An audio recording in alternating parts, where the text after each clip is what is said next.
오늘 방송 시작하기 전에 우리 장성철 소장님이 어떤 입장을 갖고 있는지를 빠르게 듣고 싶다라는 우리 구독자들의 염원이 있어가지고 네. 어떻게 보셨는지 궁금합니다. 나짱님께서 네. 드럼통에 숨어 있으라고 지금. 오, 아닙니다. 그거 아니에요? 한 네. 4주 전에 네. 이재명 대표님 각하와 100분 토론에서 아주 우호적인 관계. 아 맞아 100분 토론. 네. 분위기 좋았잖아요. 네. 뭐 사전 토론도 하시고 네. 사무에도 만나서 얘기하시고 제가 네. 솔직히 드럼통 TV 유튜브를 시작한 이유가 이재명 대표께서 그때 저랑 유튜브 하자고 맞아, 말씀하셔가지고 예. 그래서 제가 유튜브 시작한 거예요. 아 만약에 그 채널을 통해서 두 분이 대담하는 모습이 나간다면은 모르긴 모르겠지만 드럼통 TV가 구독자 수가 네. 경향 TV를 추월할 것 같아요. 제가 보기에는 지금.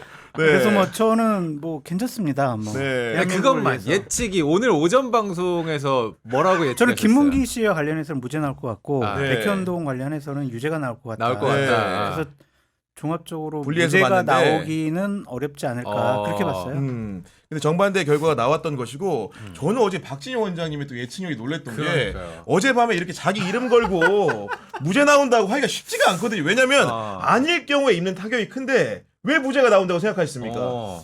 제가 정말 인정하는 변호사가 붙었더라고요. 인정하는 변호사가. 예, 예. 네.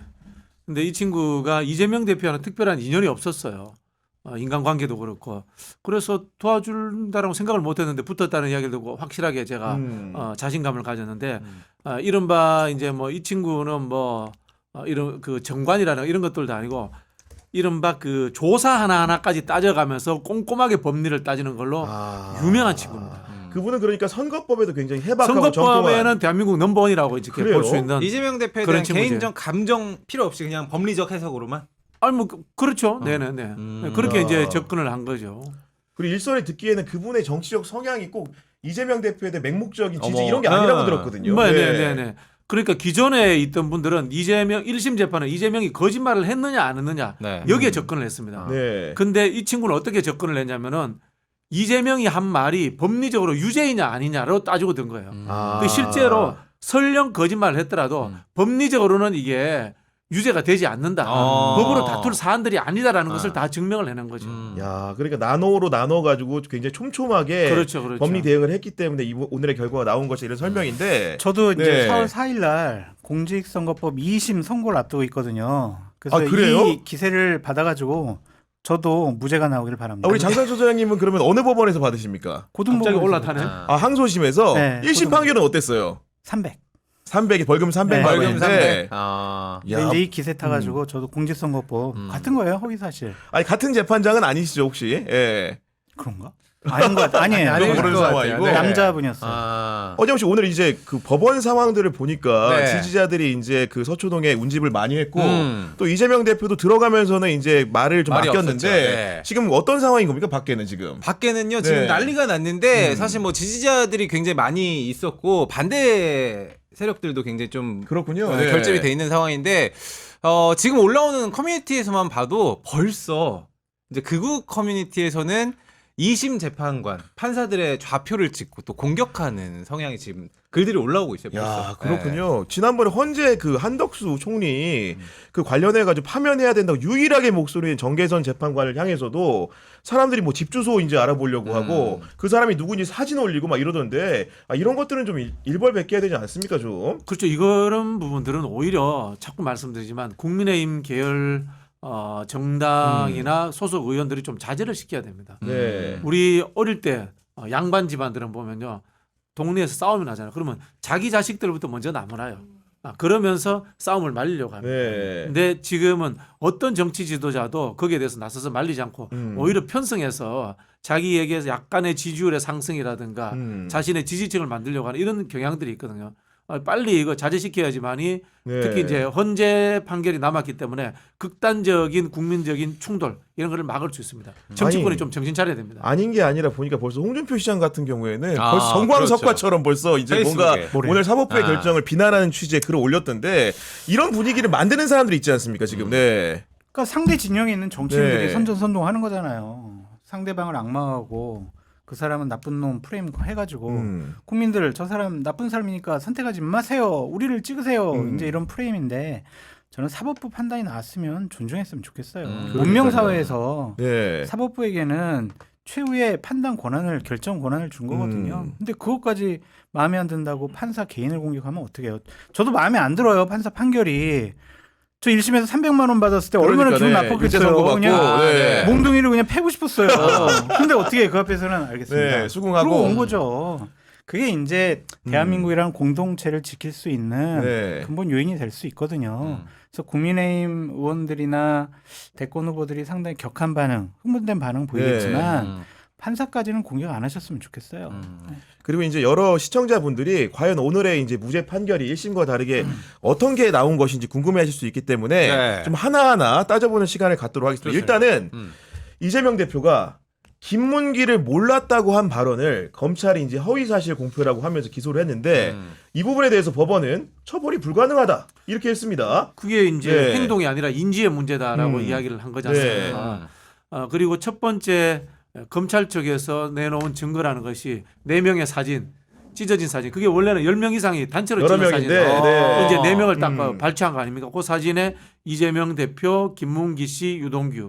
즉, 그 사건을 구성할 만한 사람들 4명을 딱 오려놓은 거예요. 요 4명이 사인이니까 골프 치지 않았냐라는 하나의 미끼를 던진 거죠. 네. 그렇게 해서 이제 기소를 한 건데 이재명 대표는 이 사진이 조작되었다라고 했지 김문기와 골프 치지 않았다라고 한 적이 없습니다. 그러니까. 근데 네. 이 사법부에서 여기에 대해서 언제 이재명이 김문기와 골프 친 적이 없나라고 검찰에게 특정해서 찾아내라라고 네. 이야기를 했는데 그게 검찰이 못 찾아낸 거죠. 존재하지 않은 거죠. 그리고 이게 100번 양보해서 이재명 대표도 사실은 김문기하고 골프 친지 안 친지 몰라요.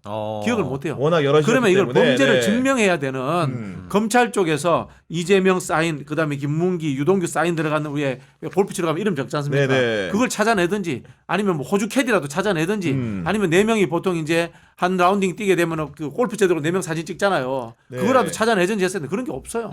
그리고 설령 이재명 대표가 골프를 쳤다 손 치더라도 이것이 인지의 문제고 이 행위를 한 것이 거짓말을 했다 손 치더라도 이게 공직선거법에 해당되지 않는다. 그렇지, 그게 법적으로, 예. 이야기를 한 거죠. 이게 기소할 거리가 안 된다는 이야기. 그러니까 이재명 대표 같은 경우에는 제가 시장 재직 때는 김문기 전 성남도시개발공사 처장을 몰랐다. 왜냐? 하위 직원이었으니까 모를 수밖에 없다 얘기하면 한 건데 이 발언 자체에 대해서 법원이 김문기와의 교류 행위를 이제 부인한 게 아니다. 그런 취지는 아니라고 판단한 거죠. 검찰 같은 경우에는 김문기랑 이렇게 교류도 하고 만나기도 했는데 그런 사실 자체 부인하는 발언이라고 봤는데 그런 발언은 아니었다는 게 법원의 해석 아니겠습니까, 지금? 네. 교유 행위 그리고 인식에 관한 것 행위 막 이렇게 좀 어려운 말들이 있더라고요. 법률적으로 따져봐야 될 그러니까요. 문제라서 저도 솔직히 그냥 처음부터 김문기 씨 알았냐 몰랐냐 골프 쳤냐 안 쳤냐 기억 난다 안 난다 이거 가지고 기소하는 게 맞나 네. 그런 생각이 처음부터 했었어요. 그래서 이걸 가지고 막 기소하고 1심에서 특히 이제 골프 친 거 가지고는 유죄했잖아요. 맞아요. 네. 솔직히 좀 저도 이해가 안 되는 판단이었다. 아니 게다가 이제 재판부는 한 발 더 나가가지고 김문기 전 처장과 이제 골프를 치지 않았다고 거짓말했다 이런 취지로 기소가 된 건데 여기에 대해서 그 국민의힘에서 실제로 이재명 골프 사진을 조작으로 한 것으로 볼 수 있다. 그렇죠. 이렇게까지 판단을 한 겁니다. 아까 제가 지금. 말씀드렸죠. 10명이 사진을 찍었는데 그중에 4명을 오려냈어요. 4인 한조로 골프 치니까 골프 친 것처럼 보이게 네. 하려고 그렇게 조작하지 않았나라는 의심이 되는 거죠. 그럼 골프는 안 쳤대요, 진짜? 쳤대? 안 쳤대? 몰라요. 쳤는데 누구하고 쳤는지 기억이 없대요. 네. 치긴 쳤는데 네네. 모른다. 아니 근데 한 칸 더 나가 그렇다고 한다면은 국민의힘이 대선 캠페인 와중에 어떻게 보면은 낙선의 목적을 가지고 이런 부정행위를 했다고 판단할 여지도 있는 거 아니겠습니까? 뭐 국민의힘이 네. 이제 조작을 한 거죠. 근데 이게 공소시효가 지났네. 그렇죠. 네, 선거법 위반이다 보니까 사실 우리가 대선 때 생각하면은 윤석열 대통령 그 당시 후보도 뭐 10원 한 장 받은 적 없다. 네. 주식 투자해서 이익 얻은 적 없다. 그리고 또 윤우진 씨 소개해 준 적 없다. 네. 수많은 거짓말들을 했습니다. 저는 이 검찰이 이거 기소할 거리도 안 되는 걸 기소했고요. 그 배후에 윤석열이 있다라는 생각이 들고요. 역대로 2002년 우리 차떼기 기억날 겁니다. 네. 차떼기 때 이회창 총재를 기소하지 않았어요, 검찰이. 그거는 지나서 말씀드리자면 노무현 대통령이 검찰이 기소 못하도록 막은 거예요. 왜냐하면 자신의 경쟁자였잖아요. 졌잖아 또. 그렇죠. 네. 졌잖아요, 상대적으로. 그리고 그 당시에 노무현 캠프에도 어쨌든 간에 부정한 돈이 일부 들어왔단 말이야. 네. 그런 상황에서 나는 조금 받았고 이해창 총재는 많이 받았다고 해서 기소하는 것이 맞느냐. 야. 나는 이겼고 이해창 총재는 패자라고 해서 기소하는 게 맞느냐. 네. 라는 그런 이 공정의 논리가 작동했던 거거든요. 그때는 승자의 미덕이 윤석열이라는 사람은 치졸한 인간인 거예요. 인간 자체가. 진짜. 이겼다고 해서 진 사람을 자기가 더 많은 거짓말을 했음에도 네. 불구하고 검찰권을 동원해가지고 죽이려고 한 거죠. 근데 오늘 그 속보를 기다리는데 가장 오래 걸린 게 백현동 문제가 맞아, 맞아. 가장 네. 오래 걸리더라고요. 이유가 예, 있어요. 한참 걸리더라고. 네. 백현동 문제에 대해서는 이제 서류상의 문제이기 때문에 좀 더 이제 꼼꼼하게 보려고 하지 않았나라는 그런 생각이 듭니다. 근데 이 부분은 좀 이해가 되질 않아요, 솔직히. 아직도. 그러니까 아직 제가 판결문 원문을 전체를 보지 못했지만은 보지 네. 못했는데 어쨌든 실무자들은 압력과 압박으로 느끼지 않았다라는 건데. 진술을 했기 때문에 네. 근데 이걸 가지고 이재명 대표가 얘기한 것이 허위사실이 아니다라고 판단하는 게 맞았을까 그런 생각이 있어요. 더 네. 읽어봐야 될 것 같아요. 저도 읽어봐야 되는데 일단은 국토부에서 공문을 여러 차례 보낸 건 사실인 것 같고 네. 국토부의 공문의 내용을 세세하게 재판부가 분석해본 바 이게 독촉의 취지라는 판단을 한 것 같거든요. 독촉이죠. 보니까요. 그 네. 제가 하던 업무예요. 아 그래요? 제가 그런 네. 일을 했습니다. 공공기관 오. 이전하는 일을 했잖아요. 실제로 그렇게 업무를 국토부에서 만약 보낸다고 한다. 네. 그런 거는 하라는 얘기인 거죠. 하라는 거죠. 네. 그 아. 국토부의 첫 번째에서 보면은 혁신도시법에 의해 가지고 공문을 보내는데 국토부가 공문 잘못 보낸 거야. 성남은 혁신도시가 아니야. 공기업이 떠나는 곳이야. 딴 데 이야기야. 네. 거기는 네. 성남시장이 지원해줄 이유가 없어요. 그다음 두 번째 균형발전 특별법에 의해서 공문을 보내요. 그런데 특별법에 의하면은 이전지라든가 뭐 공공기관을 가지고 있는 시장은 협조해야 된다라는 법이 있어요. 네. 특별법이는 우선법이야. 당연히 협조해 줄 수 해야 되는 의무가 있는 겁니다. 그런 부분에서 압박을 받을 수 있습니다. 근데 제가 봤을 때는 근본적으로 이게 문제가 아니라요. 이 시기가 이재명 대표가 경기도지사 시절에 이 말을 했습니다. 도지사 때. 국정감사 때. 네. 이게 선거법에 적용된다는 자체가 저는 황당무계한 거다고 생각합니다. 도지사 때 이제 국회 국정감사에 나와서 한 발언인데 그렇죠. 그걸 가지고 공직선거법상 허위사실 공표죄를 적용한 것 자체가 저는 그게 말이 안 문제라고 된다고 보신다는 봅니다. 거죠. 그 당시에 네. 예비 후보 등록하지도 않은 상태고요. 네. 물론 뭐 잠재적인 대권 주자긴 합니다만은 만약에 그래서 이재명 대표가 예비 후보 등록 안 하고 대선 출마 안 했으면 어떻게 됩니까? 그렇죠. 처벌 못 하는 그럼 건가? 처벌 못 하는 네. 거예요. 처벌 못 하는 거예요. 그래 이것도 기소 자체가 말이 안 되고요. 네. 또 하나가 뭔가 하면은 이 말을 함으로 인해 가지고 이재명 대표가 본인이 정치적 이익을 얻거나 상대를 정치적으로 나쁘게 해야 되는데 국토부를 나쁘게 한 게 본인의 당선에 무슨 관계가 있습니까? 아무 관계가 없는 거예요. 특히 여기에서 국토부라는 데가 네. 개인이 아닌 기관이고 집합명사입니다. 특정되어 가지고 누군가 피해를 보는 사람이 없어요. 이것 자체가 이재명 대표가 그런 거짓말을 했던 뭐 협박을 받았다고 했던 선거에 영향을 미치지 않는 거예요. 예를 들자면 이런 겁니다. 제가 윤석열 정부 나쁜 정부 도둑놈 정부입니다 이렇게 이야기하잖아요. 그럼 다 윤석열 정부를 명예훼손하고 그다음에 허위사실을 공표한 겁니다. 그럼 윤석열 정부에 누가 저를 허위사실 공표한 명예훼손으로 고발합니까? 없는 거예요. 이게 집합명사예요. 이게 해당되지 않는 거예요. 이게. 무죄가 나왔기 때문에 박진영 원장님 말씀이 다 맞는 것 같아요. 오늘 거의 입에 못 터달리셨어요 지금. 예. 아니 근데 이제 네. 배웠거든요.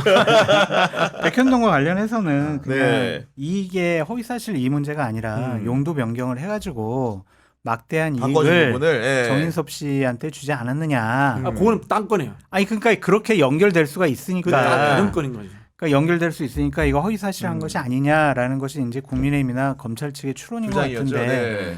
무죄 나는데 여기다 대고 뭐라고 말을 아, 하겠어요. 아니 이제 네. 그 의미가 이야기를 없어 할 수 보이지. 있는데 뭐 그 부분도 제가 잘 합니다만은 그 부분은 다른 건입니다. 이거는 선거법 관련 사안이기 때문에 그걸 연결해서 할 필요는 없는 거고요.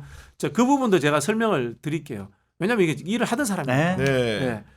첫 번째 국토부에 와서 하실 때 이종 주거지역으로 해달라고 하잖아요. 근데 이종 주거지역은 아파트만 짓는다는 뜻이잖아. 그러면 아파트만 지으면 지자체장들이 싫어요. 왜냐하면 인구는 늘어나면 복지라든가 문화 관련 예산을 줘야 되는데 네. 세수가 늘어나지 않고 일자리가 늘어나지 않습니다. 그러니까 단체장 입장에서는 뭐라고 이야기하냐면은 네. 거기에다가 상업지구가 들어가고 그다음에 비즈니스 활동이 되는 복합지구로 해달라고 오히려 역제안을 하는 거예요. 돈 좀 내게. 그렇죠. 돈 좀 내게 역제안을 해달라고 하는 거죠. 이제 맞는 말 같아요. 네. 아 지금 방금 전에 항소심 선고가 끝나고 네. 무죄를 선고받은 이재명 대표가 발언이 지지자들과 의원들을 만나가지고 어. 발언을 했는데 뭐라고 얘기했냐? 진실과 정의에 기반해서 제대로 된 판결을 해준 재판부에 감사하다 이렇게 얘기를 했고 그러면서 한편으로는 이 당연한 일들을 이끌어내는데 이 많은 에너지가 사용되고 국가 역량이 소진된 데 대해 참으로 황당하다는 생각이 든다. 그렇죠. 그러면 구체적으로는 이 정권이 이재명을 잡으려고 썼던 그 역량을 산불 예방이나 국민의 야. 삶을 개선하는 데 썼다면 얼마나 좋은 세상이 됐겠나라고 말을 했다고 합니다. 여하간 이제 아무래도 완벽히 다른 결론을 부여받았기 때문에 이런 얘기를 할 수 있는 게 아닌가 싶고 홀가분해진 거죠. 마음이 그렇죠. 가벼워진 네. 거고. 그건 너무 당연한 것 같은데 일반 국민 입장으로 생각을 했을 때 사법 리스크 사실 이게 무리한 기소라고 지금 오늘 무죄 판단이 났기 때문에 사법 리스크로 야당 대표를 몇 년간 너덜너덜하게 했단 말이에요. 그러면 누가 책임질 거냐요. 검찰이나 그 이후에, 네. 검찰이나 그러니까 수사는 해놓고 재판은 무죄가 나왔는데 이재명 대표는 거의 뭐 정신적으로나 신체적으로나 너덜너덜해졌는데 검찰이 책임질 겁니까? 아니면은 누가 책임지죠? 근데 뭐 5개 재판 중에 하나가 음. 지금 무죄 나온 건데 조기 대선이 벌어지면은 네. 더 이상의 뭐 1심이나 2심 선고가 나올 만한 게 없잖아요. 그렇죠. 네. 그래서 저는 이재명 대표가 대권과도에 날개를 달았다. 날개를 달았다. 네. 네. 뭐 아까 어떤 분은 뭐 99% 대통령이네 뭐 이런 식의 얘기를 하더라고요. 조기 대선이 벌어지면. 근데 검찰은 어쨌든 처벌하는 기관이기 때문에 네. 검찰에서 기소를 하고 법적으로 문제 삼는 것에 대해서까지도 뭐라고 하는 것이 맞을까 그런 생각이 들어요. 왜냐하면 1심에서는 유죄가 네. 나왔거든. 근데 무리한 기소는 검찰이 너무 똑똑한 집단이니까 기소 유예라는 것도 있고. 그러니까 예를 네. 들면은 우리가 1심에서 법원에서 1년, 2년 집행유예 이렇게 나왔잖아요. 네. 검찰에서 무리한 기소를 했으면 1심 법원이 그렇게 판단하지 않았을 안 했겠구나. 거예요. 그러니까 그거를 검찰이 정적 죽이기에 이용한 집단, 네. 이용된 집단 그렇게만 평가하는 게 맞을 것이냐 그런 생각도 좀 들어요. 아 그리고 이제 공직선거법 위반 사건이 중요했던 이유는 이 까다로운 게 100만 원 이상이면은 그냥 피선거권이 박탈돼 버리는 거예요. 민주당 망할 뻔했어요. 민주당은 434억 내놔야 돼. 돼요. 네. 선거 비용 보존받은 부분 네. 내야 되는 거였는데 그런 리스크가 어쨌든 간에 일거에 사라진 게 왜냐? 여러분들 아셔야 되는 게 1심과 2심은 사실심입니다.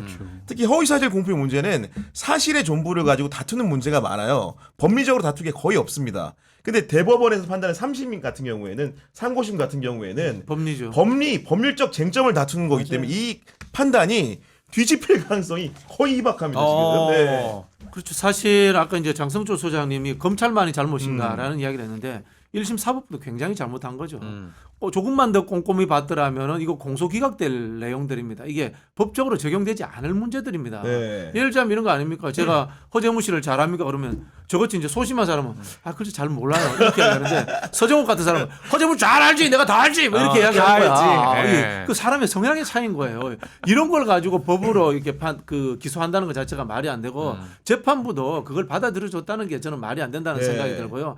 결국은 늘 말씀드리지만 검찰 독재라고 하는 것은 재판부가 손뼉을 마주 쳐줬기 때문에 생겨난 거기 때문에 재판부도 저는 똑같이 반성해야 된다. 그런 생각이 들고요. 역사를 더듬어 가보면요. 우리 군사 독재 정권 시절에 네. 사법살인 당하지 않습니까?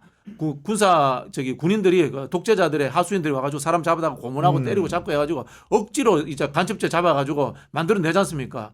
그 사람들만 잘못한 겁니까? 기소 누가 했어요? 검찰이 그렇죠. 했던 겁니다. 네. 판결 누가 했습니까? 법원에서 한 거죠. 법원이 했던 판사가 한 겁니다. 거죠. 네. 그래 사실은 군사 독재 정권이 끝났지만 거기에서 하수인했고 부역했던 법비들은 아직도 남아서 네. 오히려 더 관료 특권화돼 가지고 한국 사회를 지배하고 있다. 그런 부분들이 윤석열 정부 들어서서 민낯을 다 드러냈다. 그런 생각이 듭니다. 저는. 하여튼 저는 박진영 원장님께 축하드린다고 저는 축하할 일 아니고